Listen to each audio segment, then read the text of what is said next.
지금 말이에요. 경찰에서 엊그저께 뭘 발표했냐면 시위 도중에 폴리스 라인을 넘기만 해도 체포하겠다. 넘기만 해도 체포하겠다. 경찰을 건드리기만 해도 구속하겠다. 이게 지금 발표예요. 폴리스 라인을 넘기만 하면 체포하고 그 다음에 경찰의 몸에 손을 대면 무조건 구속을 하겠다는 거야. 내가 그랬잖아. 여러분 그 크림빵 그 얘기 봤죠? 크림빵 뺑소니. 그 크림빵 뺑소니를 경찰이 하도 못 잡아가지고 네티즌들이 나서가지고 범인 잡는다고 설치니까 마지못해 잡는 척 했잖아. 그죠? 그 다음에 세모자 사건을 비롯해갖고 지금 인터넷에 오늘은 뭐라고? 필리핀? 필리핀 또 한국인 부부 사망 사건? 좌우지간 이건 필리핀에서 벌어진 사건인데 그것 좀 내용이 달라. 왜 필리핀에서 그렇게 한국인 사망 사건이 많냐? 그 얘기 조금 다른 얘기지만 우리나라 흉악범죄가 많아. 근데 이 며칠 전에 그 누구세요? 트렁크 살인 사건. 야, 트렁크 살인 사건 범인을 잡겠다고 뭐였지? 특별수사본부가 꾸려졌어. 특별수사본부가 꾸려졌다고 그냥 언론에서 얼마나 떠들었는지 몰라. 그러면서 김일곤 공개 수배령을 내리고 어마어마하게 수십 명이 모여가지고 막 돌아다녔잖아. 근데 어떻게 됐어? 그 동물병원 간호사가 신고해가지고 아무래도 이상해요. 그래가지고 경찰이 와가지고 너 뭐냐? 그래서 신분증 검사해보고 김일곤인 줄 알았다는 거 아니야. 웃기는 건 뭐냐? 그 범인을 잡은 공간이 특별수사본부에서 몇 미터 안 되는 데래. 특별수사본부 근처에 왔다 갔다 하면서 그런 짓거리 하다가 동물병원 간호사한테 잡히고 아우 경찰이 거기다가요 옛날에 내가 도둑이 한번 든 적이 있는데 경찰이 와서 이 범인 잡아달라니까 뭐랬냐면 아유 이거 못 잡아요. 도둑을 못 잡는데 좀도둑은 못 잡는데 그러면서 사람 안 다친 게 어디야? 그러면서 가더라니까. 경찰이 좀 들어와가지고 막 내가 1년 동안 모아놓은 동전하고 내 지갑을 뒤져갖고 돈을 이제 몇만 원을 다 훔쳐갖고 갔어. 그리고 이제 내가 모아놓은 상품권 이런 거를 얼마나 화가 나. 저기 잡아달라니까 아유 못 잡아요. 그래서 사람 안 다친 게 어디냐고. 그러면서 가더라고. 그 다음에 작년에 우리 조카가 그 친구하고 술을 먹고 있는데 집단 폭행을 당했어. 어떤 놈들한테. 나는 의도적으로 나는 우리 조카를 알아보고 때린 거가 아닐까 싶은데 CCTV 밑에서 당했단 말이야. 그럼 경찰이 잡으려면 잡을 수 있잖아. 근데 경찰이 뭐랬냐면 이거 못 잡아요. 그래. 이거 못 잡는다고. 그러면서 뭐래더라? 이거 잡으려고 그러면 일이 더 안 좋아진대. 꼬인대. 그러면서 잡지 말래. 그래갖고 얘가 페이스북에다가 문신을 올려가지고 범인 잡았잖아. 페이스북에다가 문신을 올려서 이 문신하고 있는 아는 사람 연락 달라고. 그래갖고 범인 잡았어.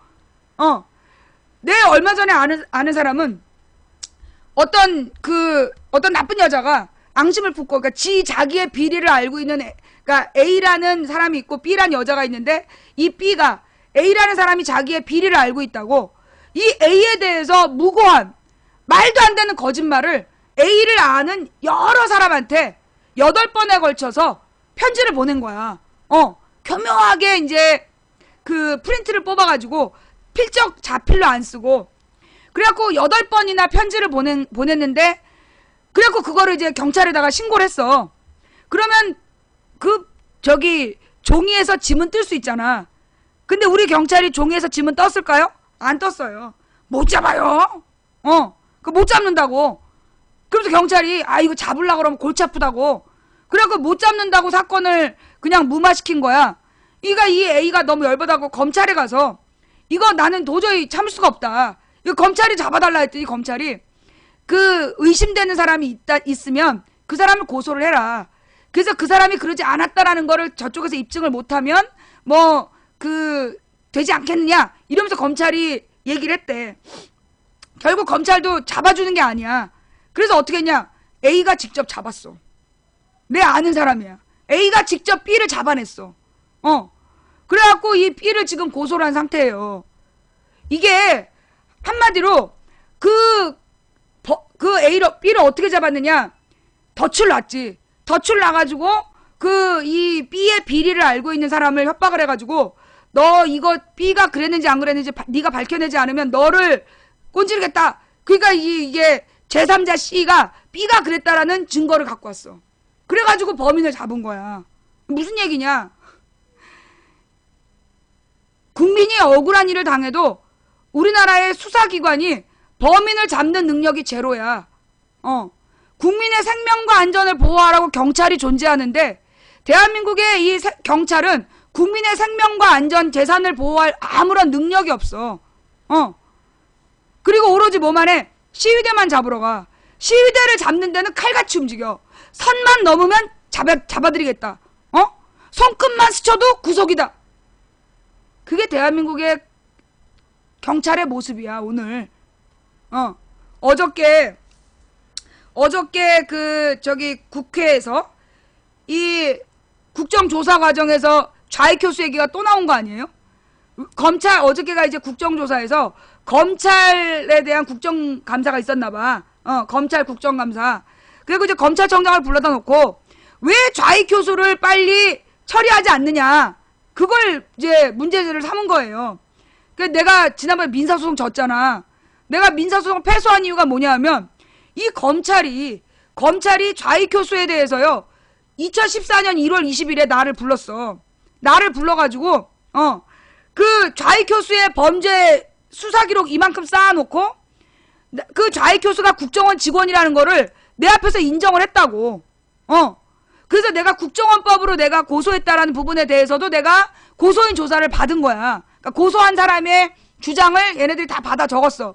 그 다음에 우리 신랑이 그 다음 2월에 가서 조사를 받을 때, 그때도 고소인 조사 받을 때 물어본 거야, 우리 신랑이. 얘 이 좌익교수 국정원 직원 이거 기소 언제 할 거냐? 그러니까 그때 검사가 곧 할 거라 그랬어. 우리가 2번 확인했지. 그 다음에 신경민 의원이 가서 국정원 직원 불러가지고 국정조사에서 물어본 거야. 좌익교수는 지금 어떻게 돼 있냐? 그러니까 얘네들이 보직이동이 됐다. 다른 데로 옮겨갔다. 그렇게 얘기를 했단 말이야. 그러면 국정원장이 인정한 거란 말이야. 국정원 직원이라고. 근데 검찰에서 아직까지 기소를 안 해. 계속 국정원 직원인지 조사 중이래. 아, 국정원장이 인정했다니까! 근데 이것들이 지금 기소를 안 하고 버티는 거야. 예. 왜 그러는 거예요? 검찰총장이 옛날에 최동욱일 때 국정원 직원의 모든 범죄 기록을 찾아낸 거야, 이만큼을. 근데 검찰총장을 박근혜가 쫓아냈잖아. 최동욱이가 혼외 자식이 있다라는 누명을 씌워갖고 내쫓고 자기 꼬봉을 씹어놨는데 얘는 사실 자기를 당선시킨 게 좌익교수 아니야. 그 처벌 안 하겠다는 거지, 박근혜가 처벌 의사가 없으니까 법무부 장관도 처벌 안 하는 거고 검찰청장도 처벌 안 하는 거지. 그러니까 시간을 2년을 끌고 앉아있는 거야, 이것들이. 그래서 어저께 또 뉴스에 나왔잖아, 내가. 맨날 뉴스에만 나오고. 근데 질문을 왜 그렇게 어벙하게 했어? 왜 검찰이 국정원 직원이라는 거를 왜 여부를 인정하지 않느냐, 그런 질문을 왜 하냐고. 왜 처벌하지 않느냐라고 밀어붙였어야지. 2년 동안 이미 수사 기록이 다 있는데 왜 기소하지 않느냐, 이렇게 밀어붙였어야지. 좌익교수가 국정원 직원인 걸 왜 인정하지 않느냐, 뭐 그렇게 말을 흐려. 어쨌거나 국정원 직원. 그러면서 이런 얘기도 기사가 났어. 그 KTL이죠. KTL이라는 뭐 한국기술자문 뭐가 있어.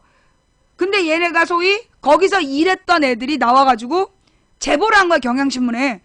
그래가지고 이게 댓글 부대 같다. KTL인가 KLT인가가 그 댓글 부대 같다 라고 이제 얘기를 했어. 그랬더니만 그래가지고 이제 경향신문에서 2월달에 기사를 냈네. 그랬더니만 직원들을 막 바꾸고 줄이고 막 이렇게 서버를 팔아먹고 막 흔적을 지금 몇 달 동안 지우고 있는데 검찰에서 수사를 안 해. 지금 댓글 용역팀으로 보인다라는 걔네들에 대해서 지금 검찰이 수사를 안 해.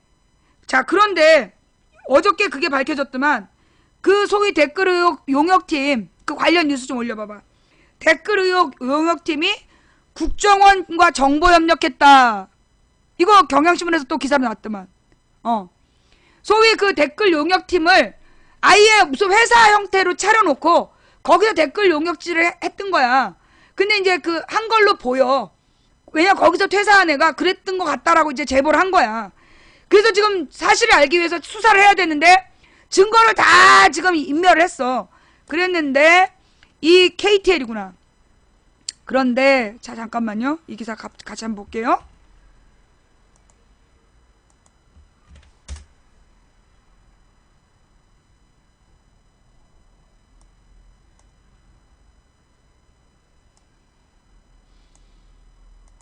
이 KTL이 소위 댓글 용역 회사로 의심받는 회사야. 근데 이 회사가 국정원 전직 직원을 통해서 기획재정부에서 15억의 예산을 지원받았대. 왜 전직 국정원 직원이? 예. 그 전직 국정원 직원이 왜 KTL에다가 15억의 예산을, 15억의 예산을 이거 잠깐만 다음 뉴스에 있군요. 여기에 다음으로 하면 어디 갔지?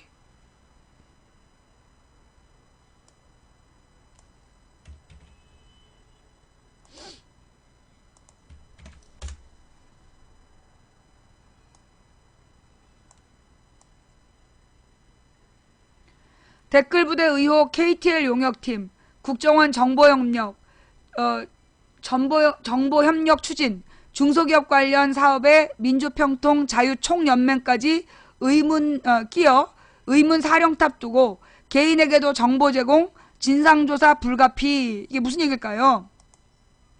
한국산업기술시험원 즉 KTL 글로벌 기술정보용역팀이 국정원 조직과 정보 수집 및 배포망 구축을 시도한 사실이 확인되면서 파장이 일고 있다.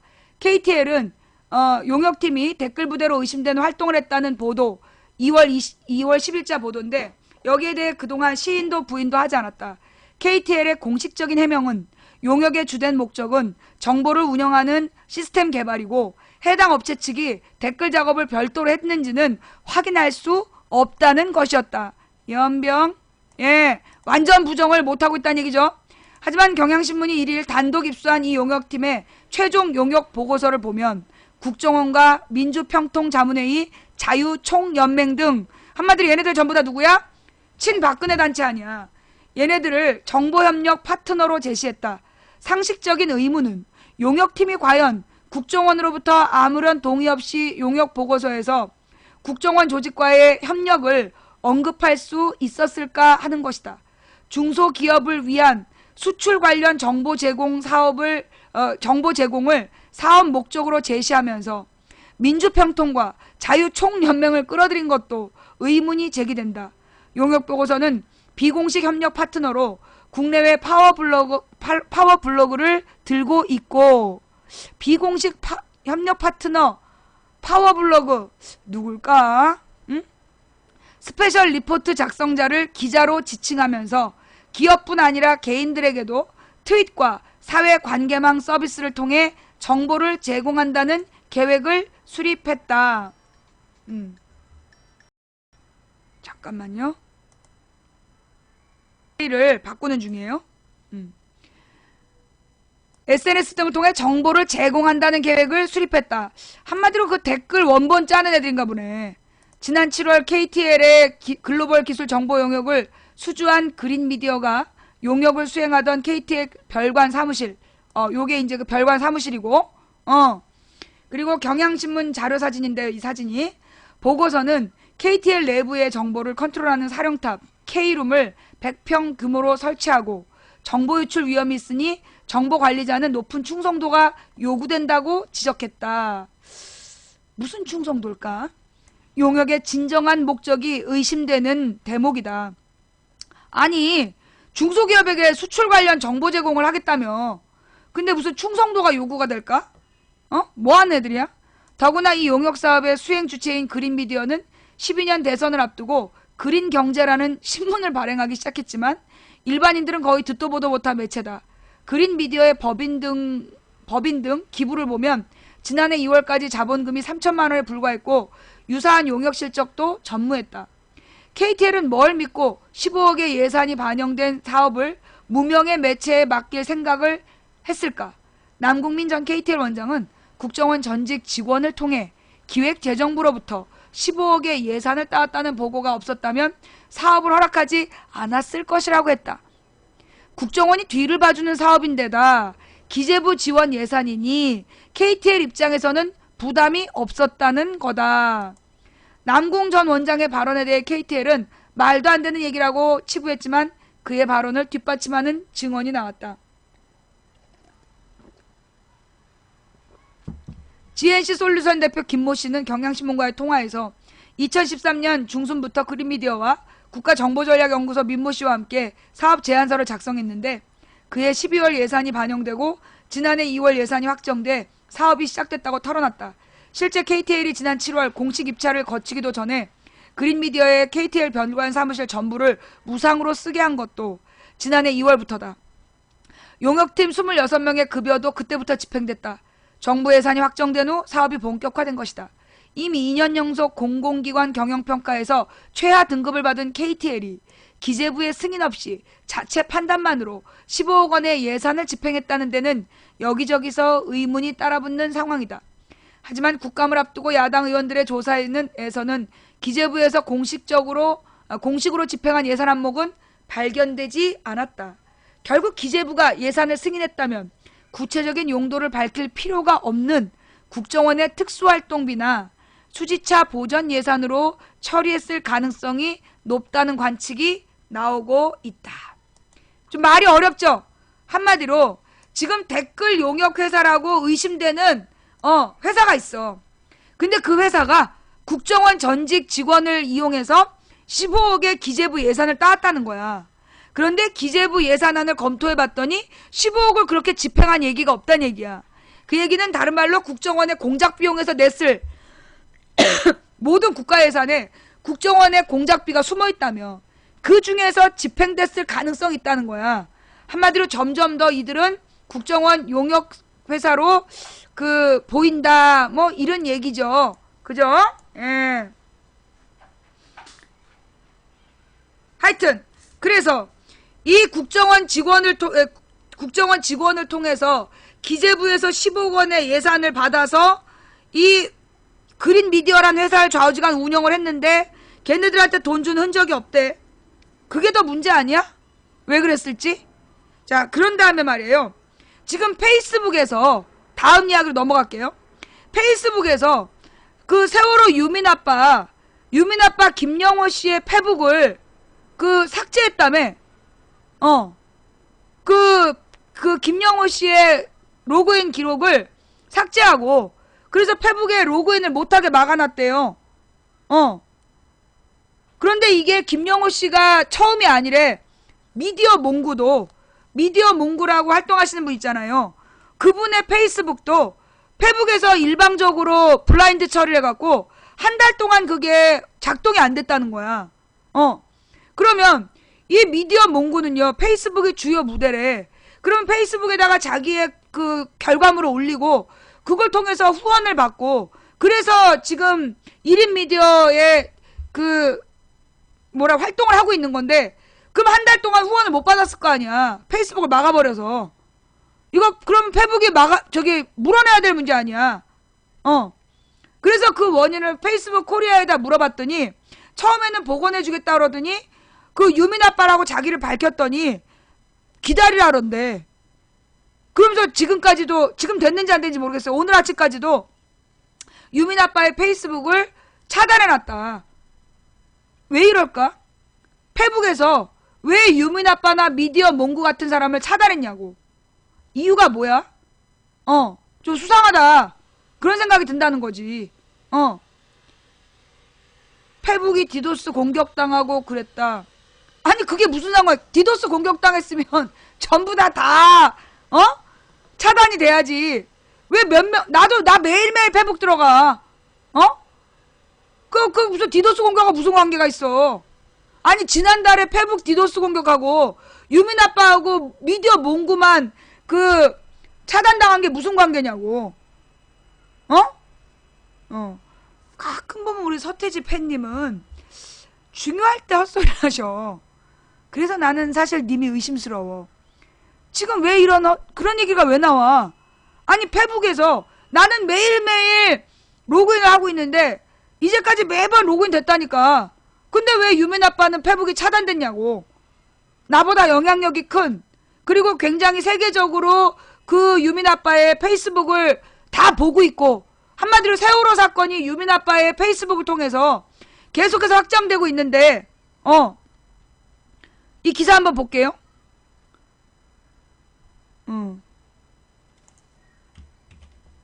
이건 다음 뉴스가 아니네.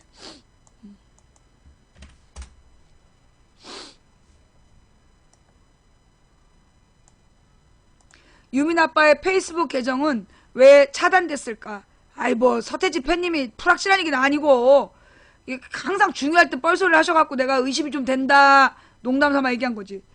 계정이 차단돼도 정작 본인은 차단 사유를 몰라.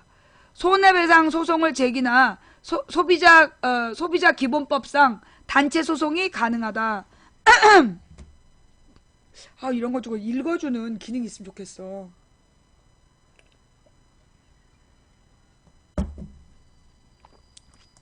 (9월 28일) 유민 아빠 김영호 씨는 평소처럼 페이스북에 접속했다. 로그인이 안 됐다. 주변에 알아보니 가명으로 계정을 썼다며 문제가 된다고 했다. 김 씨는 지금껏 실명으로 사용해왔다. 지인들은 일베나 보수단체에서 신고하면 차단된다고 하더라고 귀뜸해줬다. 김영호 씨는 30일 미디어오늘과 통화에서 요 근래 일베로 보이는 사람들이 셀 수 없이 페이스북에 들어와 글이 지저분했다. 이 사람들을 댓글을 못 달게 하려고 100명 정도 차단시켰는데 그 뒤에 계정이 차단됐다. 단체로 날 신고한 것 같다고 말했다. 김영호 씨는 신고했다고 차단시켜버리면 페이스북에 쓸모가 없는 것 아니냐라고 말했다. 내가 그 다른 매체로 못 가는 이유가 이거예요. 내가 아프리카 방송 말고 다른 다음 파신이 무슨 다른 곳으로 못 가는 이유가 나를 보호해줄 수 있는 시스템이 없다는 거지. 페북이나 트위터나 사실 이런 식으로 그 저놈들이 작정을 하고 우리 방송도 얼마나 많이 신고질하고 그러겠어. 그러나 아프리카가 나의 방송을 알기 때문에 초기부터 멤버이기 때문에 아프리카가 그런 허위 신고들을 개무시하니까 내 방송이 유지가 되는 거예요. 근데 그래서 내가 아프리카에 있는 이유야. 근데 이제 소위 이 김영호 씨의 페이스북을 저놈 새끼들 누가 그랬는지 몰라도 집단적으로 신고를 해서 차단을 시켰다는 거 아니야.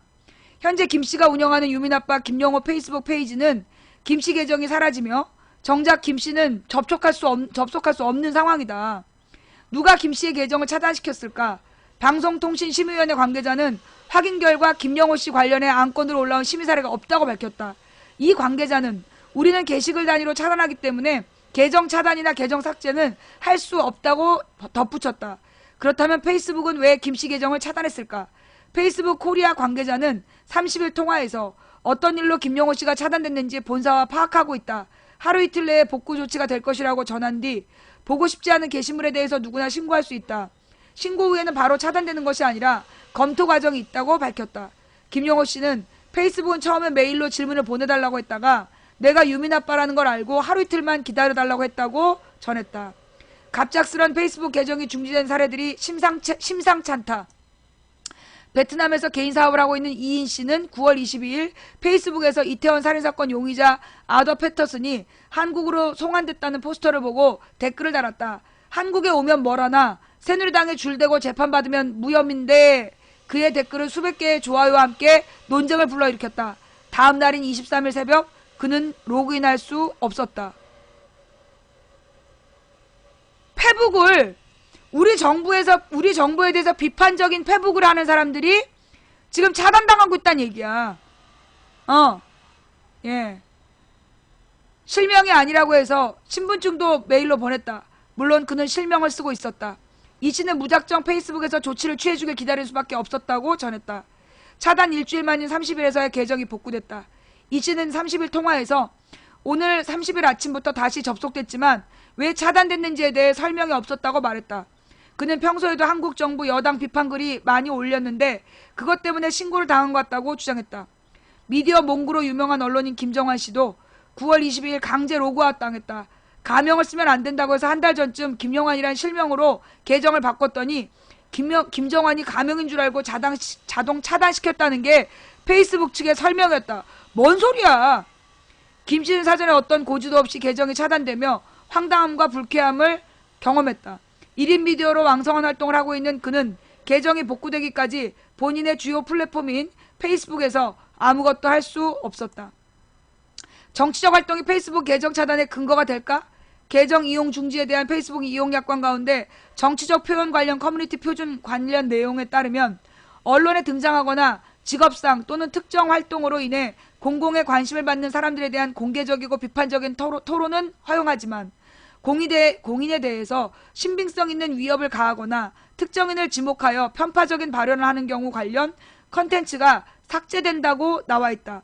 법률사무소 해움의 박지원 변호사는 만약 페이스북 커뮤니티 표준에 따라 이용 정지가 됐다면 공인에 대한 근거 없는 악의적인 공격 등 표현의 자유의 범위를 벗어나는 수준이라는 점이 입증되어야 될 것이라고 지적했다. 여러분, 이렇다면요, 페이스북에서 지금 박원순 시장의 아들에 관련해서 그 병역을 필요하지 않았다고 허위사실 유포한 새끼들 왜 차단이 안 되냐고. 페이스북에서 이런 원칙이 있으면 왜 박원순 시장 아들에 대해서 허위사실을 유포하는 새끼들은 왜 차단하지 않고 미디어 몽구나 그 유민 아빠나 그 저기 누구야 새누리당의 비판적인 사람들에 대해서만 차단하냐고. 이거 어이없죠. 나 이거 어떻게 했으면 좋겠냐 하면 페이스북 잠깐 다 끝까지 읽고 올해 초 페북은 뉴스피트의 소식이 거짓 게시물이라고 신고할 수 있는 새 기능을 내놨다. 계정 차단자들은 이 같은 신고가 반복되며 계정이 차단됐을 거라고 추측하고 있다. 신고 기능이 악용될 수 있는 지적이 나오는 대목이다. 그러나 페북 이용 약관은 카카오 등 국내 SNS 서비스 제공 업체들과 유사한 수준이어서 특별히 페북이 불공정 약관을 갖고 있다고 비판하기는 어렵다. 그럼에도 차단 사유를 당사자가 알지 못하는 현 상황은 개선돼야 할 것으로 보인다. 박지원 변호사는 일시적인 이용 정지를 하더라도 계약자의 해지에 준하는 중요한 사안이므로 이용 정지의 원인이 무엇인지 또 어떤 연유에서 이용 정지 조치가 다시 해제되는지에 대해 이용자에게 명확하게 고지하지 않고 있다면 이는 개선되어야 될 것이라고 지적했다. 계정 차단을 당한 이용자는 부당한 이용 정지인 경우 이용 정지 기간 동안 손해가 발생했다는 점을 입증해 손해배상 청구 소송을 제기할 수 있다. 미디어 몽구는 확실히 할 수 있죠. 페이스북의 약관에 문제 제기를 하고 싶다면 약관 규제법 위반을 이유로 페이스북 약관 조항의 무효를 주장하거나 소비자 기본법상 단체 소송을 활용할 수 있다. 독일의 경우 게시물의 이용과 관련한 페이스북의 이용 약관 조항에 대해 소비자 단체가 베를린 지방법원에 단체 소송을 제기해서 승소한 사례가 있다. 그 결과 현재 페이스북 이용 약관은 독일 지역에서만 별도의 약관 조항이 적용되고 있다. 박지원 변호사는 공정위 시정 조치도 생각해볼 수 있지만 해외 법인에 대해 공정위가 약관 규제법 위반 이유로 시정 조치 처분을 내릴 수 있는지 여부는 국제 공법적인 문제라 아직 불투명하다고 전했다.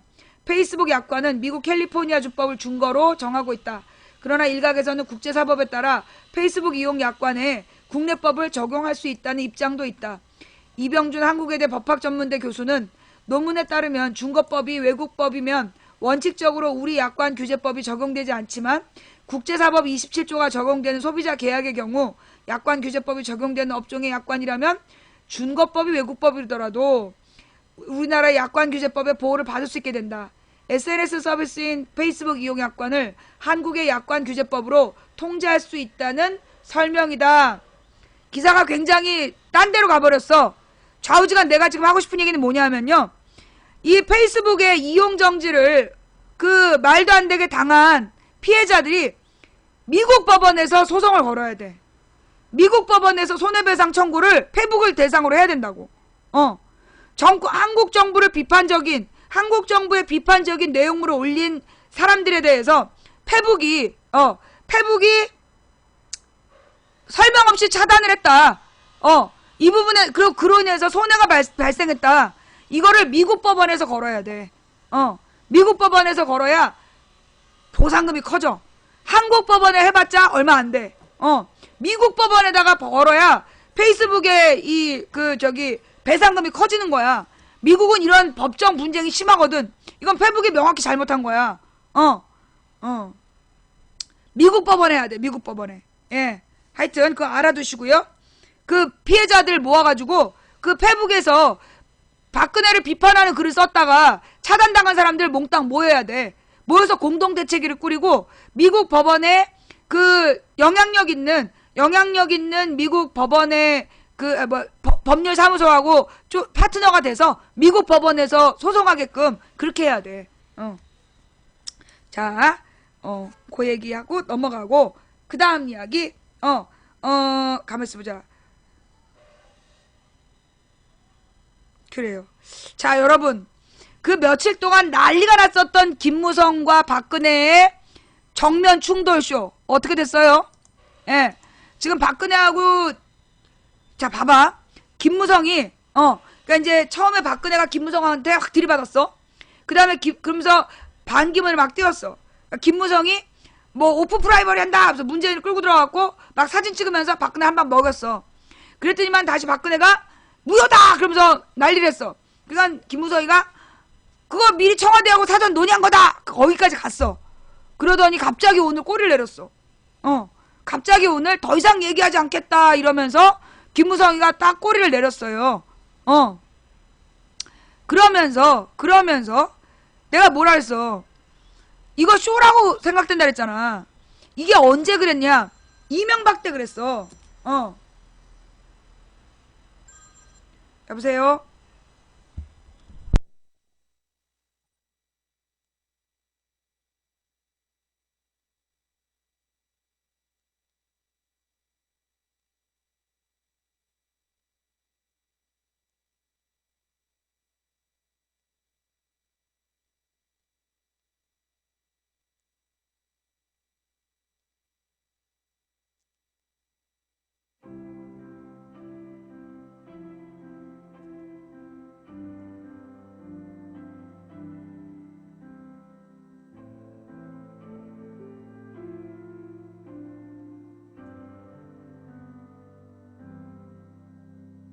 그날 아침 하늘은 기울었을 테고 친구들은 하나 둘 울었으리라. 보고픈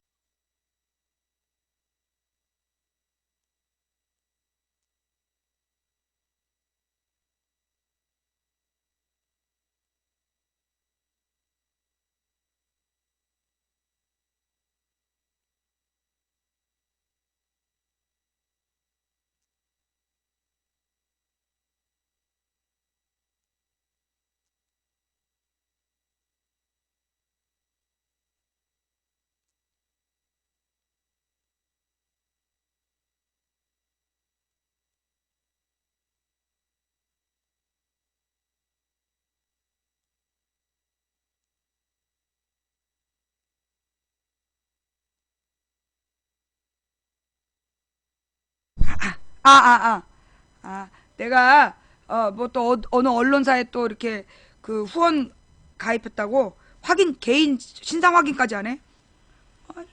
후원해주면 고마운 거지 왜 또 뭐 신상 확인을 하고 그래. 무슨 얘기? 김무성 옛날에 이명박 때 내가 그랬잖아. 이거 쇼로 보인다고. 김무성 박근혜가 이거 프로레슬링 한다 그랬잖아 내가. 그죠? 이거 쇼로 보인다. 이게 왜 그랬냐 하면 옛날에 이명박 때 이명박이 4대강 사업을 한다 그래.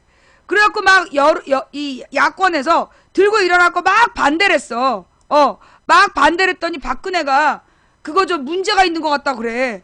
그래갖고 사람들이 전부 다 막 박근혜가 이명박이랑 한판 붙나 일촉즉발 막 하면서 막 붙는다 막 친이 친박 전쟁 난다. 근데 밥 먹어. 가서 밥 먹고 오면 뭐 의료사항이 많이 개선됐습니다. 그러고 들어가. 그게 한두 번이 아니었어.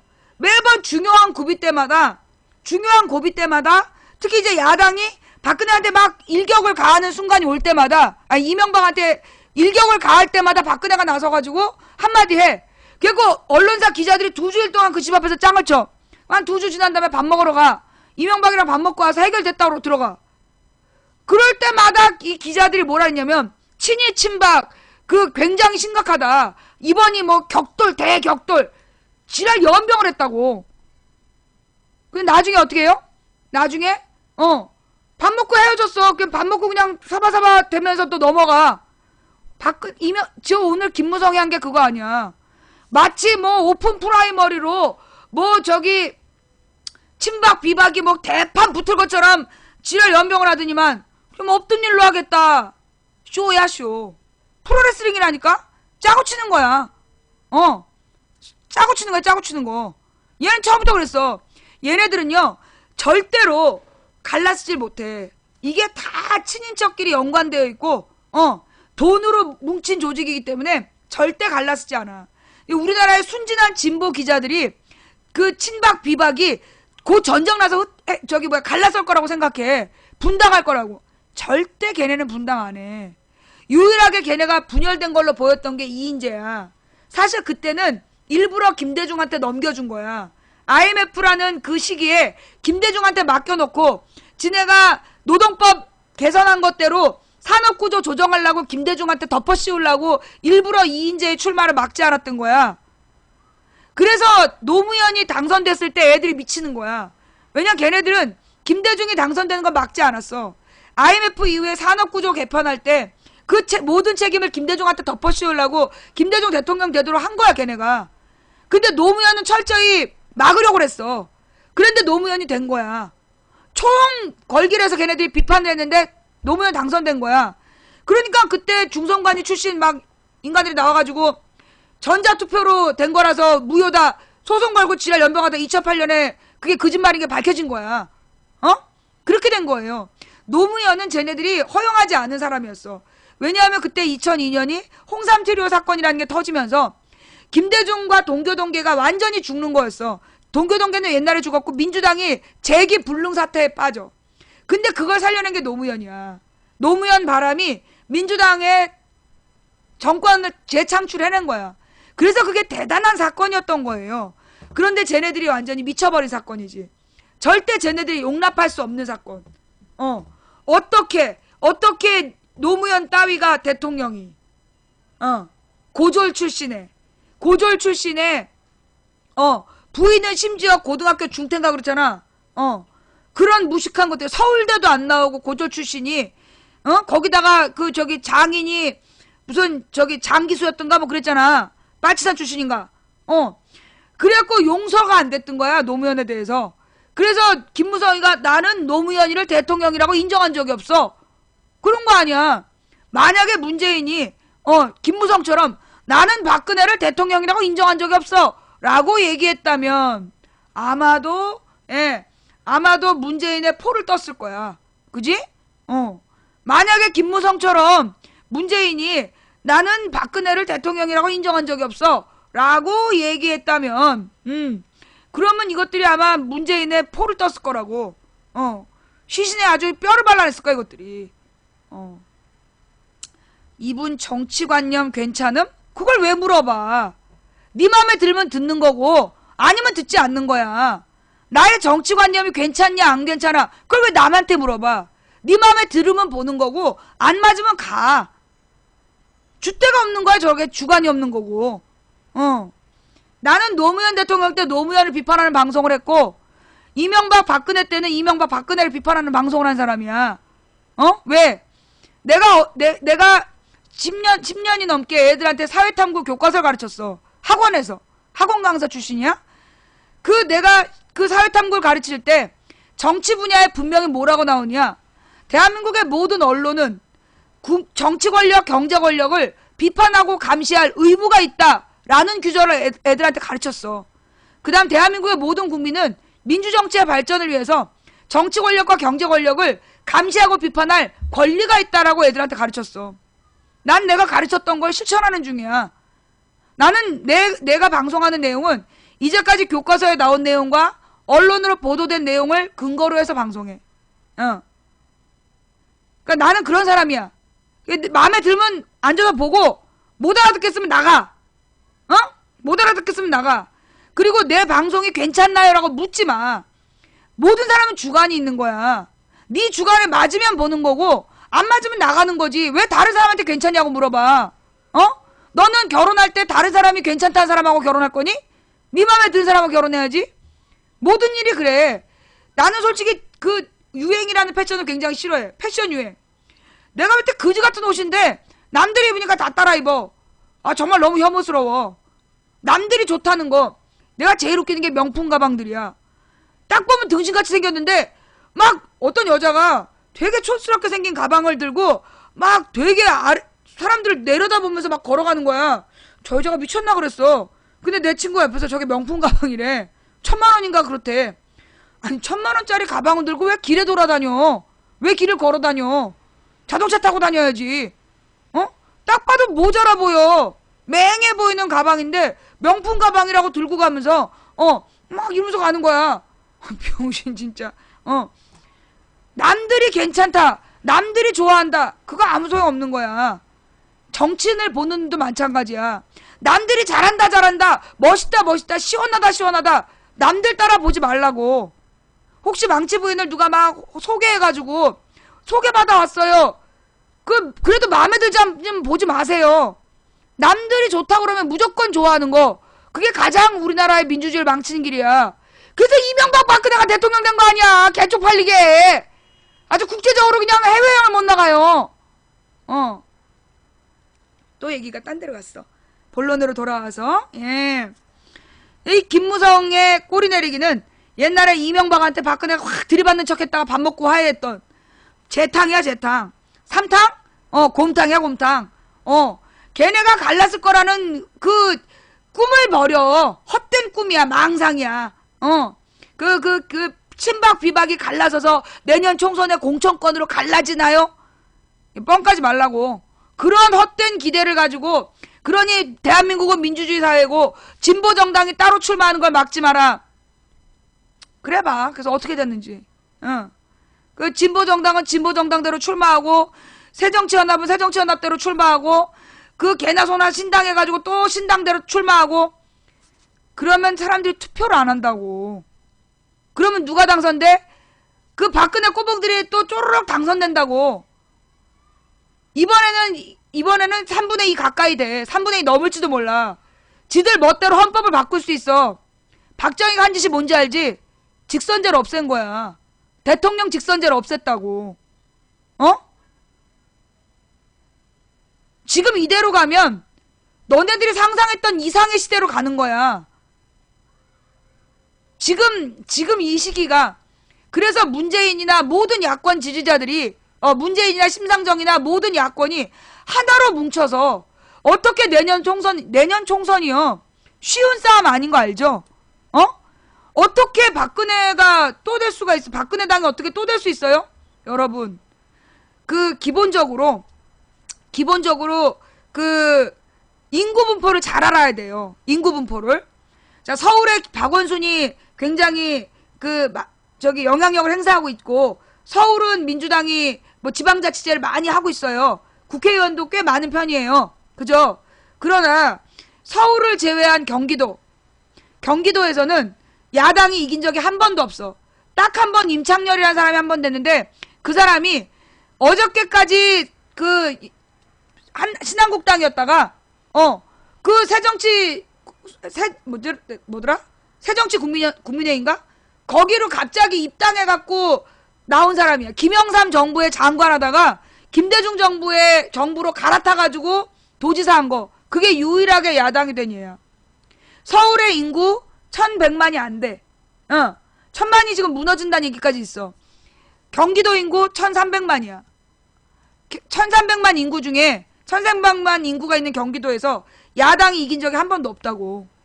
새정치 국민회의에서 새천년 국민회의니까 새정치 국민회의였나? 새천년 국민회의였나? 그때 새천년 국민회의? 아니야, 새천년 민주당 새정치 국민회의야. 그때 새정치 국민회의였어. 그래서 좌우지간 임창렬이 그다음에 뭐 손학규가 2번, 손학규 그냥 김문수가 2번 했지. 그다음 남경필. 1300만이 경기도야. 경기도가 뭐 유시민이면 된다. 유시민 택도 없어. 유시민으로 택도 없었어. 그래갖고 누구였지? 그 다음에 나간 거? 지난번에 무슨 장관 출신. 새누리당하고 친했던 장관 출신이 민주당 이름으로 나갔잖아. 새정현이. 김진표도 안 된 거야. 그만큼 경기도에 1300만이 그 친새누리야. 그 다음에 어디? 경상도 압도적 지지라잖아, 새누리당에. 그죠? 그 다음에 강원도도 새누리당이 유리해요. 자, 그런 상황에서 어딘데? 이 서울 수도권에 살고 있는 사람들 중에 경상도 출신이 압도적으로 많아. 그러니까는 뭐 전라도, 충청도, 강원도 이렇게 있잖아. 그러면 서울, 경기도 지방에 경상도 출신이 압도적으로 많다고. 그래서 인구 분포가 그래. 그 다음 20대, 30대가 적어. 인구 중에 전체 숫자가 30% 정도밖에 그러니까 40%? 아니야, 40%가 안 돼. 즉 인구의 절반 이상이 50대 이상이야. 인구의 절반 이상이 50대 이상이고 그들은 반드시 투표해. 반드시 투표하는데 새누리당에 대한 지지도가 압도적으로 높은 사람들이야. 이걸 분명히 알아야 돼요. 지금 20, 30, 40대 인구가 굉장히 작아. 반이 안 돼. 반이 안 되고 그 다음에 50대 이상이 더 많은데 유권자 수가 그 사람들이 압도적으로 새누리를 지지해. 무슨 얘기냐? 그래서 내년 선거도 절대 이 야당에게 유리하지 않아. 박근혜가 아무리 못해도 왜 새누리당이 매번 당선되냐? 인구 분포의 문제야. 인구의 출신지, 그 다음에 인구 분포. 그게 문제인 거야. 여러분 매번 전라도 민주당을 연결하지만 경상도 새누리당을 연결하는 사람 별로 없잖아. 그죠? 그러면서 전라도 비하는 많은데 경상도 비하는 안 하잖아. 그러면서 그래서 경상도 사람들이 새누리당에 대한 지지세가 굉장히 높은 거야. 그게 기본이에요. 그래서 그러면 어차피 내년 하나마나 아닌가요? 그래서 국민경선이 중요하다고. 내가 여기 우리 이제 특히 서울 내가 살고 있는 동네는 새누리당에 대한 정당 지지율이 야당 지지율보다 10%가 높은 동네야. 우리 동네가 새누리당에 대한 정당 지지율이 그 민주당, 그러니까 새정치연합에 대한 정당 지지율보다 훨씬 높은 동네예요. 그럼에도 불구하고 국회의원이 새정치연합, 그 다음에 구청장 새정치연합, 시의원, 구의원도 새정치연합이야. 왜 그러냐? 경쟁력 있는 사람을 내보내면 찍어주는 거예요. 후보가 좋으면 찍어줘. 그런데 자기네들이 볼 때 얘 별로다. 칼같이 잘라. 칼같이 잘라. 그래서 그 지역 사람들이 인정할 만한 후보를 만드는 게 중요한 거야. 왜 국민경선제가 중요하냐 하면 국민공천제가 안철수, 안철수, 박지원을 비롯해서 그런 사람들 중앙당에서 자를 수 있을 것 같아? 못 잘라요. 국민들의, 그 지역 구민들의 힘으로 자르는 거지? 잠깐만요.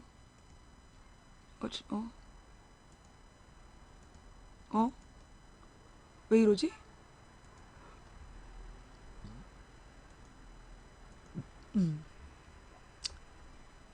안철수나 박지원이나 이거 새정치연합 중앙당에서 공천 배제 할 수 없어.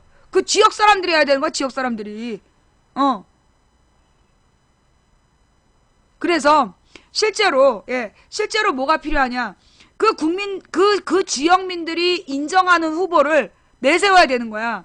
근데 어떤 기자가 내가 어저께 후원에 가입했는데 그 언론사에서 그런 기사가 나가지고 나도 거기다가 비판을 했는데, 공천권은 정당의 고유 권한이다. 공천권은 정당의 고유 권한이기 때문에 그래서 그 공천을 국민에게 물어보는 건 비겁한 거다. 공천에 대한 책임을 지지 않기 위해서다. 라고 얘기하는데 난 거기에 동의할 수가 없어요. 아니 그러면 노무현처럼 이명박도 국민 여론으로 여론조사해갖고 대통령 된 거야. 국민 경선해가지고 대통령 된 거라고. 노무현도 국민 경선에서 대통령 된 거고. 그게 정당의 역할을 제대로 못한 거야? 그거 아니잖아. 이게 국회의원이나 대통령은 국가 공무원이에요. 국가 공무원인데 이 국가 공무원이 어느 정당의 그 특정인과 친분이 있어서 그런 놈들이 막 나와서 국회의원 해먹고 대통령 해먹으면 실제로 국민 다수의 의견이 저기 뭐라 그래 관철되지 않는 거잖아. 그래서 정당의 후보로 나올 때부터 국민들이 공천에 참여하고 그런 사람도 있단 말이야. 도대체 쟤는 왜 우리 동네 나오냐고. 저기 뭐라 그러나 지방으로 내려갈수록 더 심해져요. 그 지역에 그 항상 야당이 안 되는 동네 가보면 대부분 사람들이 뭐라 그러냐. 그 사람은 그 정치할 사람이 아니다. 그 지역 사람들이 그 후보한테 실망해갖고 투표를 안 하는 거야. 그 후보한테 실망해서 투표를 안 하는 건데 계속 그 사람이 나오면 그걸 막을 수가 없는 거야. 다른 사람이 하겠다는 사람도 없고. 그러니까 매번 그 후보가 마음에 안 들어갖고 투표를 안 해버리면 그 지역은 계속 새누리 지역이 되는 거예요. 그래서 그럼 도대체 당신들이 뜻하는 게 누구냐? 누구를 우리 당의 후보로 내세우면 투표하겠느냐? 그걸 묻는 게 국민공천이야. 근데 국민공천을 굉장히 안 좋게 얘기하는 사람들이 있어. 그러면서 정당에서 알아서 공천해라. 그러면 그 사람은 2012년에 그 2012년 공천 잘했다 그랬어?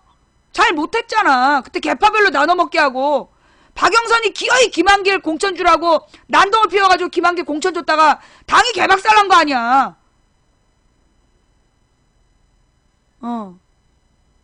자, 그래서 이 국민공천제도 자, 가령 진보정당들이 뭐라 그러느냐.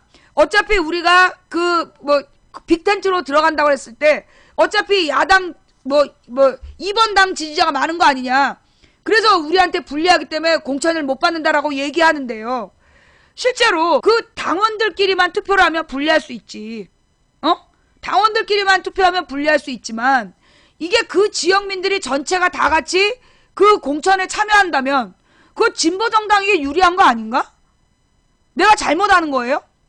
국민공천제를 하고 그 국민공천제로 모든 야당 후보들이 같이 모이는 거야.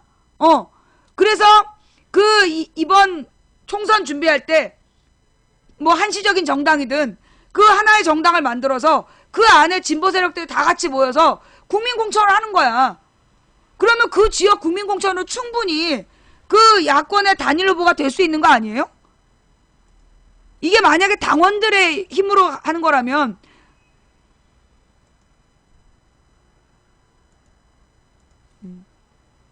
당원들끼리만 하는 거라면 불리하겠지만 그 지역의 국민들 다수의 지지를 물어봐서 그 후보를 공천한다면 야권 후보들이 젊고 유능한 사람들이 도전장을 내고 그 막 열심히 자기 홍보를 해서 국민공천으로 후보를 결정한다면 나는 그게 진보정당 그 젊은 후보들에게 난 더 유리하다고 봐.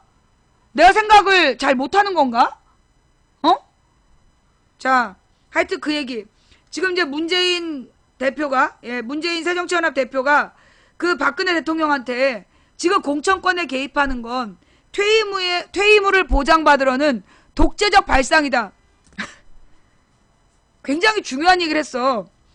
근데 메인 뉴스에서 한 번도 못 봤다.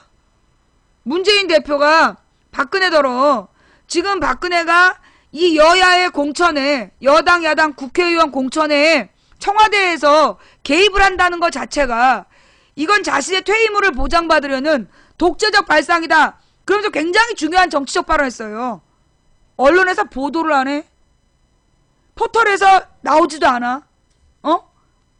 결국은 내가 볼 때 그 박근혜하고 김무성 쇼는요.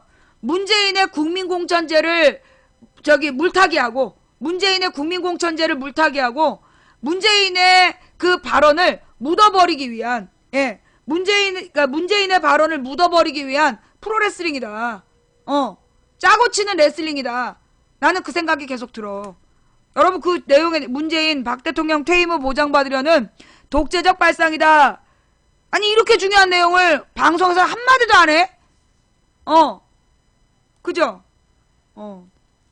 자, 그러면 이제 내가 할 얘기는 다 했어. 오늘 준비한 내용은 다 했고요. 오늘 재밌는 또 사건, 어제 재밌는 사건이 하나 있었잖아 또. 그게 망치 부인이 저번에 하신 말이네요. 쉿! 뭐 내가 한 말이 아니라 그 상식적인 사람이 하는 말이지. 그건 당연한 거예요. 이거는 내가 한 말이 아니에요. 이거는 상식을 가진 사람은 누구나 그렇게 생각하는 거예요. 그 퇴임을 보장받으려는 독재적 발상이다. 이게 우리 시청자들은 맨 망치 부인이 했던 말이라고 다 그래. 그러다 나 잡아간단 말이야. 조용히 해. 이건 내 말이 아니라 상식 있는 사람들의 말이야. 예, 상식적인 말이에요. 자, 그 다음에 그 김광진 사진 사건. 김광진이 국군의 날 행사에 박근혜 정면 뒤에 서 있었다며. 그래갖고 그 사진 속에 김광진이 박근혜는 이렇게 격려를 했는데, 김광진은 그 격려하지 않았다. 그걸로 막 또 막 쌍욕을 했는 모양이야. 근데 알고 보니까 박근혜한테 격려를 했던 건 군인들이 대통령한테 사회식으로 격려를 한 거였대. 그래서 그거는 자기는 국회의원이고 민간인이기 때문에, 격려를 하지 않았다. 그걸로 또 욕을 했고, 그 다음에 왜 바로 뒤에 김광진 의원이 앉은 이유가 혹시 김관진하고 이름이 헷갈렸던 거 아니냐. 그래서 의전팀이 나쁜 놈들이란 말부터 또 막 쌍욕을 했나 봐. 근데 그게 아니라 세 번째 칸은 국회 국방위원회 국회의원들이 앉기로 한 자리인데 대부분이 안 와갖고 김광진 의원이 가운데 쓰게 된 거라며. 그래가지고 이제 그 김광진 의원이 박근혜 뒤에 섰다가, 하루 종일 그걸로 난리가 났었다는? 우리 사진 게시판에 올라와 있나요? 그 김광진, 그 얘기 좀 올려줘 봐봐. 김광진 사진.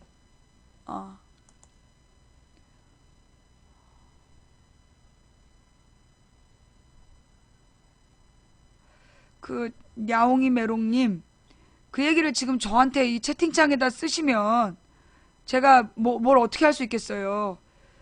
제 여자친구가 하루 만에 직장에서 잘렸어요. 고용노동부는 지금 하는 말이 6개월 이후에 신고가 가능하다고 합니다. 이게 말이 됩니까? 거기다 LG 직영점인데요. 이거는요, 노무사를 찾아가 보세요. 노무사. 예. 노무사를 찾아가서 고용계약서를 가지고 노무사를 찾아가서 이게 부당 해고인지 아닌지를 물어보셔야 돼요. 아셨죠? 네, 여기다가 채팅창에다 이게 말이 됩니까? 라고 쓰셔도 방법이 없어요. 예. 그리고 그 노무사는요, 모든 그 구청이나, 그러니까 가령 이제 뭐 광주라 그러면 광주시청에서 상담해준 노무사가 있을 거예요. 그 모든 공공기관에 소속된 자문 노무사가 있어요. 그런 사람들한테는 자문료를 안 내도 돼, 거의 공짜로 해주는 거거든요. 그러니까 노무사. 그게 뭐냐면 이제 변호사하고 달리 노동 문제에 관련해서 처리해주는 사람이 노무사야. 그래서 자기가 직접 하면 잘 안 돼. 그러니까 그거는 노무사하고 얘기한 다음에, 노무사한테 상담을 받아서 그 다음에 이제 그 고용노동부에다가 항의할 수 있어요. 예. 그 가장 중요한 거는요, 고용계약서예요. 고용계약서를 써놓고 뭔가 이상하잖아. 내가 오늘 라디오에서 어이없는 얘기를 들었어. 어떤 사람이 83일 만에 잘렸는데 83일 동안 고용계약서를 썼대.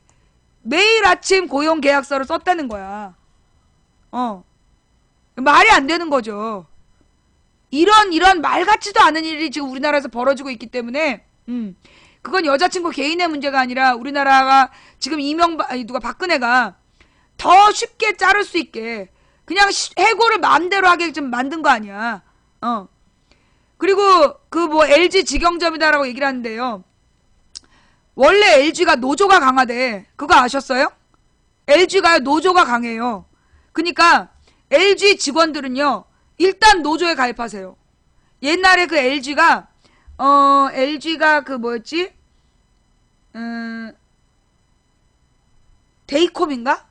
데이콤인가 하고 무슨 세 가지가 합쳐갖고 LG텔레콤이 됐대. 근데 그 세 가지가 합친데 그 중에 데이콤 노조가 굉장히 조직적으로 활동을 잘했대요. 그래갖고 이 LG는 그 삼성보다는 노동조합이 그래도 움직이고 있다는 거야. 예. 그러니까 여러분들이 일단 어느 회사에 계약이 됐어. 업무 계약을 맺으면 노조에 가입해버려. 노조에 가입을 해서 집단 행동을 하셔야 돼요. 예. 그래야 보장받을 수 있어. 그 일단 노무사 그러니까 아니 그 83일 동안 그 얘기 좀 이따 하고. 노무사 그리고 이제 여러분들이 가령 회사에서 임금이 밀렸거나 지금 우리나라에 밀린 임금이 몇 조 원이래. 올해만도 몇 천억이고 합산하면 무슨 몇 조 원이 지금 임금이 밀려 있다는 거야. 임금을 받지 못한 노동자들이 수천억에서 1조 원 가까운 돈을 지금 임금을 못 받고 있대. 이런 사람들이 누구를 만나야 된다? 노무사하고 상담해야 되는 거야. 근데 이 노무사를 아무나 찾아가면 안 돼. 개념이 있고 정말 노동자 편에 서 있는 노무사를 잘 찾아가서 상담을 받고 어떤 절차를 밟아서 나의 임금을 받을 수 있나. 그리고 많은 사람들이 망치 부인 고추 천국? 난 고추가 없어. 그리고 우리 집에는 고추 안 말려. 아이, 내가 이모티콘 쓰면 강퇴라 그랬지? 잠깐만요. 왜 이게 강퇴가 안 돼? 이상하네. 지금 없어서 강퇴가 안 되나? 예. 자, 그래서 이제 하여튼 노무사한테 가서 상담하라는 얘기. 그 다음, 그 83일 동안 출근하면서 83일 동안 고용계약서를 썼다는 거예요. 나는 그런 생각이 들어. 우리나라의 비정규직들이 노조에 가입하면 불이익을 당할까봐 노조에 가입하지 않거든요. 노조에 가입하지 않기 때문에 불이익을 당하는 거예요.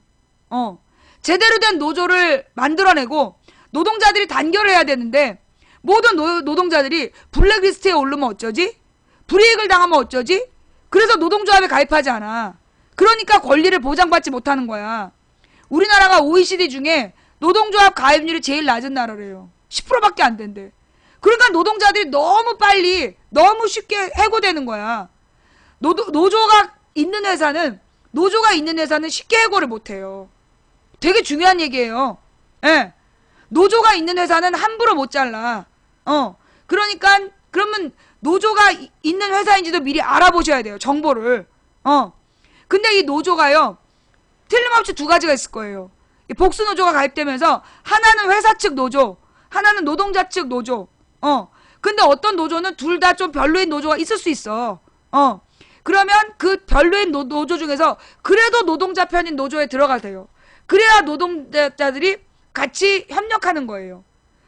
지금 박근혜가 만든 노동법상에서 해고를 쉽게 안 당하는 법은 노조에 가입하는 길밖에 없습니다. 예. 자, 83번이나 고용계약서를 쓴 사람은 그 노조에 가입하지도 못했을 것이고, 그리고 날마다 다른 고용계약서, 그 회사에 노조가 있었다면 그렇지 못했을 거예요. 그래서 노동자들이 노조를 만들어야 돼. 그래서 자기의 권리를 스스로 찾아야 돼요. 뭉쳐야 된다니까? 농민도 농민조합을 만들어야 되고, 노동자도 노동자조합을 만들어야 돼. 지금 우리나라의 농민조합은 뭐 하고 있어? 그냥 조합장들의 돈잔치 하는 데 아니야. 돈 몇 푼씩 받고 조합장 찍어주면 그 조합장이 수천억 해먹는 거예요. 여러분의 농사지은 농산물로. 그래서 이 농협을 바꿔야 되는 거야. 진짜 진정한 농민조합, 진정한 노동자 조합을 만들어야 된다. 문제의 사진. 예. 김광진 의원이 바로 뒤에 서 있죠. 예. 그러면 이때 사실 박근혜가 이렇게 경례를 하는데 참 그래. 원래 민간인이 제복을 입지 않으면 경례를 받지 않는 건데 이명박 박근혜는 경례를 받더라고. 참 하여튼 그리고 이제 제복을 입은 사람들은 경례를 해도 그 제복을 입지 않은 민간인들은 경례를 하면 안 된다. 예. 그 다음에 또 이제 다른 장면으로 보면 그래서 이제 각도를 원래 이렇게 비껴서 있었는데 일부러 뭐 사진에 나오려고 뭐 움직였다. 정면에서 찍은 사진에 보면 바로 뒤라는 거. 예. 그리고 이제 이 뭐라 그러나 언론사에서 종편인가? 중앙일보인가? 중앙일보에서는 사진을 이렇게 박근혜 팔꿈치에서 찍어갖고 김광진 얼굴 안 나온 사진을 메인 화면으로 썼다며. 예. 하여간 아니 김광진이 좀 사진에 나왔기로서니 왜 그렇게 욕을 하고 지랄드릴까? 예.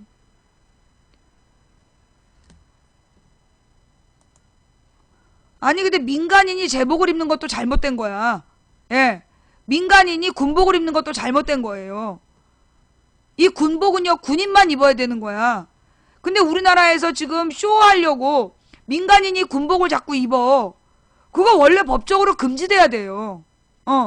근데 우리나라는 그 해병 전후에 뭐 이런 사람들 군복 입고 다니고 막 그리고 심지어 군복을 저기서 팔아? 인터넷으로. 난 이거 좀 문제 있다고 봐. 아니 군복은 군인만 입어야 되는 거 아니에요? 군복은 제복이고 그러면 이 제복은 그 소속을 나타내는 거고 그러니까 군복은 군인만 입어야 돼. 근데 왜 민간인들이 군복을 입고 다니냐고. 그거 원래 법으로 금지돼야 된다고 난 생각해요. 참 이상한 나라야. 우리나라는요 너무나 이렇게 아무렇지도 않게 군복을 막 입고 다녀. 이거 좀 잘못된 거라고 생각해. 그리고 이제 그 경례법 이제 저게 그 뭐냐 그 이명박이는 왜 그때 되게 문제가 많았잖아. 국군의 날 행사에서 경례를 했다 내렸다 올렸다 내렸다 올렸다 언제 내리는지 몰라갖고 미필이라 내렸다 올렸다 내렸다 올렸다. 박근혜는 그거는 잘했겠지. 그 주변에 군인 출신들이 버글버글한데. 하여간 이제 그 이 예법이 있어요. 예, 예법이 있어서 그 국기에 대한 맹세를 할 때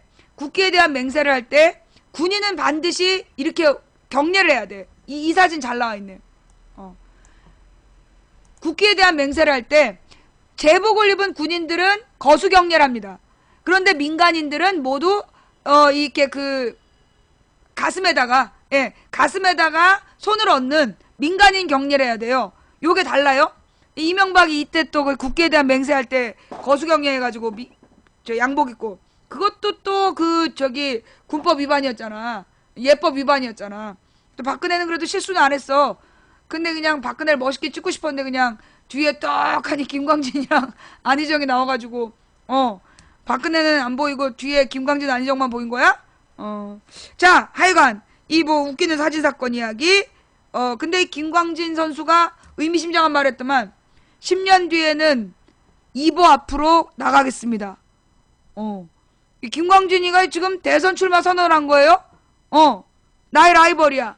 내가 10년 안에 정가 14범위 되면 내가 대선 출마할 건데, 야, 이 김광진이가, 지금 대선 출마하겠다고, 선언을 했어요. 10년 뒤, 잘 크길 바래요. 잘 크시길 바랍니다.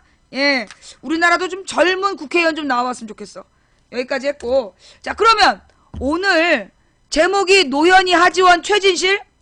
아니, 내가 방송 시작할 때,